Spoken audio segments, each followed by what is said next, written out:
नमस्कार, भारत लाइव देख रहे हैं आप और ये आज का तीसरा पंचनामा है। अब आपको ये बात बताने की आवश्यकता नहीं है कि बहुत जरूरी खबर होगी, तभी हम तीसरा खेप लेकर आए हैं। अब खेप भी आई है तो ऐसी कि बैठ जाइए, कुर्सी पर बैठ जाइए, यहाँ खड़े हैं वहां से इत्मीनान टेक ले लीजिए, क्योंकि ये खबर बड़ी है। आपको हमने पूरे चुनाव के दौरान ये बात बताई थी कि सासाराम की जो सीट थी वो सबसे महत्वपूर्ण सीट थी पूरे विधानसभा सीटों में से। क्यों? क्योंकि एनडीए में जो एक बड़ी टूट हुई थी, जिसकी वजह से चिराग पासवान 135 सीटों पर लड़ने का दावा करके अलग हो गए थे, जिसके बाद उन्होंने नीतीश कुमार को नाको चने चबवाने का लेकर एक प्रण कर लिया था। इन सभी बातों का ब्रिंग डाउन सीधा सासाराम में हुआ था, जहां से भाजपा के पूर्व दिग्गज नेता रामेश्वर चौरसिया कंटेस्ट कर रहे थे चुनाव। आपको पता होगा कि वो जो क्षेत्र है वो रामेश्वर चौरसिया का प्रभाव क्षेत्र रहा है।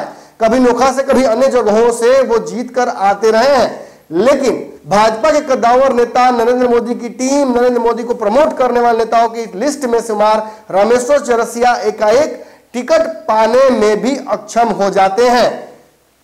क्यों होता है ऐसा? क्योंकि बताया जाता है कि जहां एक तरफ रामेश्वर चौरसिया, गिरिराज सिंह एक अलग गुट है, वहीं बिहार में नीतीश कुमार के सामने नतमस्तक भाजपा का एक गुट था, जिसके खेवनहार थे बिहार में सुशील मोदी। इन दोनों गुटों के आपसी प्रतिस्पर्धा में रामेश्वर चौरसिया के गुट को काफी मुकी खानी पड़ी थी, क्योंकि नीतीश कुमार के साथ जब भाजपा गई तो भाजपा अपने शर्तों पर नहीं बल्कि नीतीश के शर्तों पर गई थी।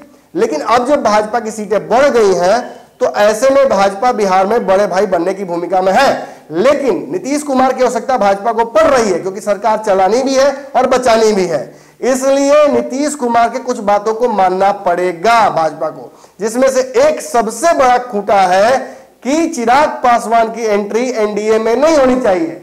अब तक चिराग पासवान को लेकर एनडीए में संशय बना हुआ था।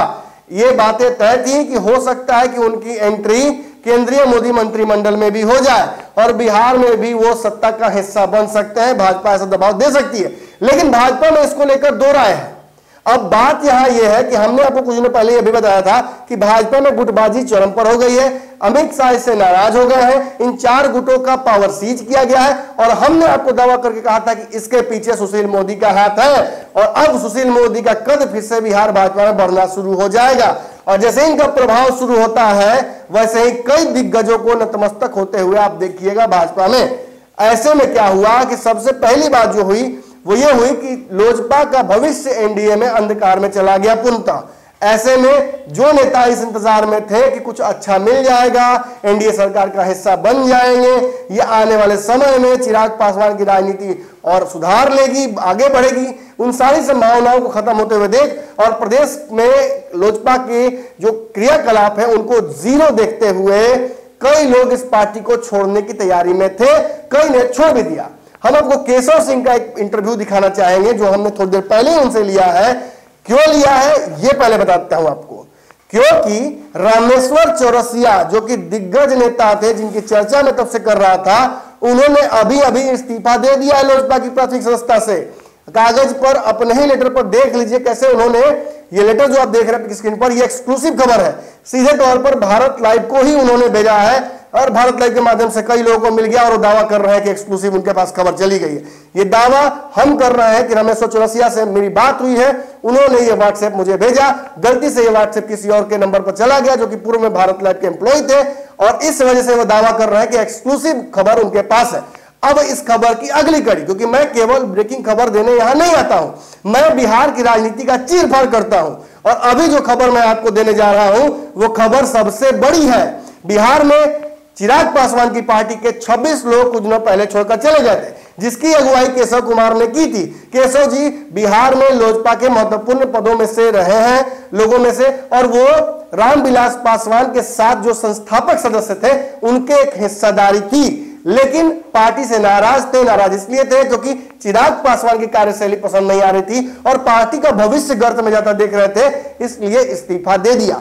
अब वो कल जदयू ज्वाइन कर रहे हैं, ये बड़ी खबर नहीं है। अब वो कल जदयू ज्वाइन कर रहे हैं, लेकिन बड़ी खबर ये नहीं है। बड़ी खबर ये है कि उनके अलावा कई लोग, कई दिग्गज जो भाजपा की तरफ से इधर आए थे या अन्य पार्टियों से आए थे, वो भी भगदड़ का हिस्सा बन गए हैं। रामेश्वर चौरसिया का पार्टी छोड़ देना कहीं ना कहीं ये साबित करता है, हालांकि उन्होंने दलील दी है कि वो समय नहीं दे पा रहे थे पार्टी को, लेकिन छोड़ देना ये साबित करता है कि रामेश्वर चौरसिया जैसे नेता अब चिराग पासवान के साथ उस तरह से सहजता महसूस नहीं कर पा रहे हैं जैसा रामविलास पासवान के साथ कर पाते। वो एक और बात है, कहीं ना कहीं इससे ये भी बातें सामने आ रही हैं कि लोजपा का जो राजनीतिक भविष्य है वो पूरी तरह से अंधकार में जा चुका है।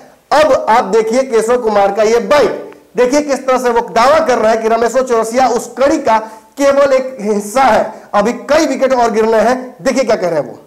देखिए ये तो होना ही था जी। सारे लोग जान रहे हैं कि जो लोजपा के नीति सिद्धांत में विश्वास रखने वाले लोगों को दरकिनार करके प्रवासी लोगों को ला करके बसा करके उनका घर बनाने का लोजपा को प्रयास किया गया जी। तो ये कभी भी संभव नहीं होने वाला था। वो लोग आए थे चुनाव लड़ने के लिए, लोक जनशक्ति पार्टी में चुनाव लड़े। अब लोक जनशक्ति पार्टी का कहीं भी उन लोगों को आवश्यकता नहीं है। सारे लोग भारतीय जनता पार्टी चाहे जिस दल से आए हों उस दल के मन मानसिकता के लोग हैं, वे लोग सब धीरे धीरे इस्तीफा करके बहुत लोग तो अपना चले गए हैं जी। अभी एक चिराग पासवान जी ने मीटिंग बुलाया था पटना में पिछले प्रवास के दौरान जी, तो आपने देखा कि 135 सीट पर लड़े और पूरा इन्होंने प्रयास किया तो मात्र 23 आदमी ने मीटिंग में भाग लिया जी। तो यह स्वतः प्रमाणित है कि बहुत लोग भाग चुके हैं, कुछ लोग हैं वो लोग धीरे धीरे इस्तीफा दे करके वो लोग भी चले जाएंगे। और कल तो चिराग का बंगला में झाड़ू लगने वाला है जी। कल झाड़ू लग जाएगा, कोई वहाँ रोअनहारा नहीं बचेगा। आपने सुन लिया, ये व्यक्ति लोजपा के बागी हैं और कल जदयू ज्वाइन कर रहे हैं। अब मैं आपको अशरफ जी की बात, उनकी बात सुनाना चाहूंगा जो कि मौजूदा में अभी लोजपा के साथ मौजूद है और रामेश्वर चौरसिया के इस इस्तीफे पर वो क्या कहते हैं। प्रवक्ता है, ऑब्वियसली अच्छी बातें ही कहेंगे, पार्टी के डिफेंड करेंगे, लेकिन एक शब्द का जो प्रयोग वो करेंगे वो सुनिए। रामेश्वर चौरसिया जी कभी लोक जनशक्ति पार्टी से जुड़े हुए नहीं रहे, वो भाजपा के साथी थे। कुछ परिस्थितिवश हम लोग के साथ आए, लेकिन कभी भी उनको लोक जनशक्ति पार्टी में अपना माना ही नहीं गया। और अब ये अलग बात है कि साथ रहते तो काम करते, लेकिन सबकी अपनी महत्वाकांक्षा होती है, उनको भी अति महत्वाकांक्षा थी। अब वो नहीं है तो ठीक है, अच्छी बात है, जहां रहें। हमारे यहाँ नहीं है तो आगे जहां उनको भविष्य अपना तलाशना हो तलाश। आपने सुन लिया, लोजपा के बिहार के प्रवक्ता सीधे तौर पर यह बात कह रहे हैं कि रामेश्वर चौरसिया उनकी पार्टी में आए जरूर थे, लेकिन लोजपा ने कभी उन्हें अपना माना ही नहीं था। ऐसे में ये बातें स्पष्ट हो जाती हैं कि चिराग पासवान की इस पार्टी में संवादहीनता नख से सिख तक इतनी हो चुकी है कि ये पार्टी ऐसे लोगों के चुनिंदा के हाथों में चली गई है जिससे इस पार्टी को गर्त में जाने से कोई रोक नहीं सकता है। एक बात जरूर है, भारत लाइव ने इस खबर को 3 दिन पहले ही आपको बताया था। हमने आपको इशारा किया था कि आखिर चिराग पासवान की राजनीति किस तरफ जाएगी, यह बंगला अब इससे भी बड़ा महल बनेगा या झोपड़ी बनेगा। तो आपको कुछ हद तक उसका जो आंसर है वो इस पंचनामा के दौरान मिल गया होगा। एक बड़ी टूट आज हुई है, कल भी कुछ नेता पहले से ही प्लान किए हुए हैं कि वो जाकर मिलेंगे केशव जी के साथ। अब देखते हैं कि इन सारी बदली हुई परिस्थितियों में चिराग पासवान कैसे अपनी पार्टी को बचा पाते हैं। देखिए, एक बात तो मैंने कल परसों भी कहा था और आज भी मैं रिपीट करना चाहूंगा, जिस तरह के नए एक्सपेरिमेंट्स चिराग पासवान लाकर बिहार की राजनीति में कर रहे हैं उसके लिए वो बधाई के पात्र हैं।